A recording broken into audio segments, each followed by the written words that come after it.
The mid-1960s to the 70s were years of great importance, and in LA, that was no different. The Chicano movement was growing, and particularly the student movement was growing.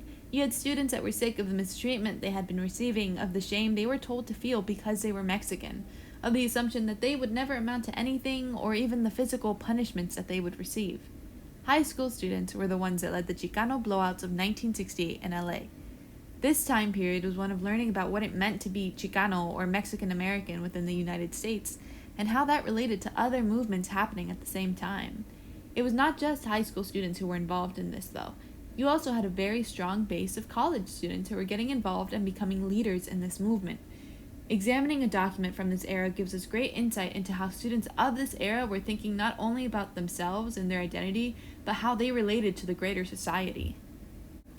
The document being examined for this analysis is part of the newspaper El Alacrán, created by a chapter of the Movimiento Estudiantil Chicano de Aztlán, MEChA, at Cal State Long Beach in 1971. MEChA as an organization was founded in 1969. It was formerly known as the United Mexican American Students. The name change came partly from a rejection of the label Mexican American and a want to embrace the Chicano label and its indigenous roots. It was a key player in the Chicano student movement originating in Los Angeles as part of the growing youth movement. This edition of the newspaper lays out the programming for a week that this MEChA chapter dubbed Semana De La Raza. Semana De La Raza was meant to further critical dialogue with key players in the larger Chicano movement, create enthusiasm about the movement, spark visibility, and create community. Every day of the Semana De La Raza had its own theme and focus, one of which was La Día de la Justicia.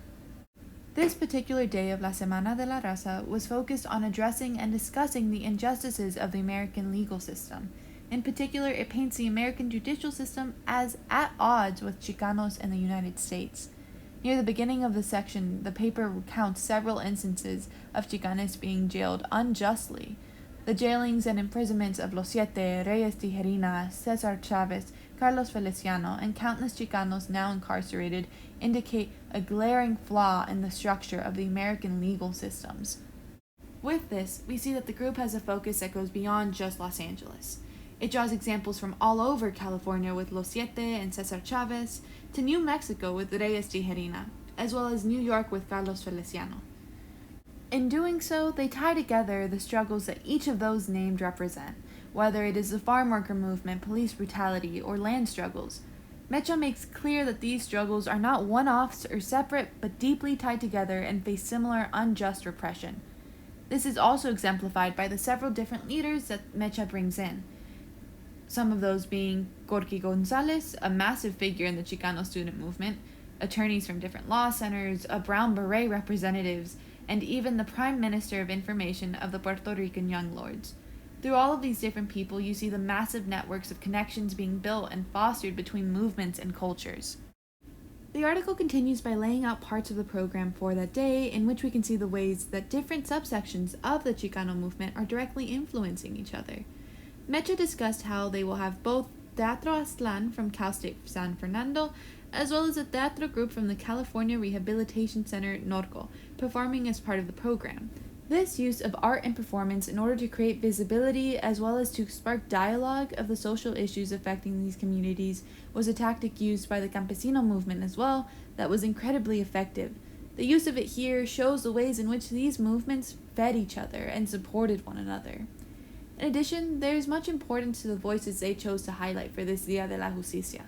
Starting with the teatro group from the California Rehabilitation Center, the article highlights that these men are presently in the joint. The focus of this day that they have created is to discuss and bring awareness to the issues that Chicanos face within the American legal system. MEChA bringing in the voices of those whose lives have been directly and forever changed by the injustices of the legal system displays their commitment to not just discussing these things in abstract, but really grounding them in the real-life experiences of people.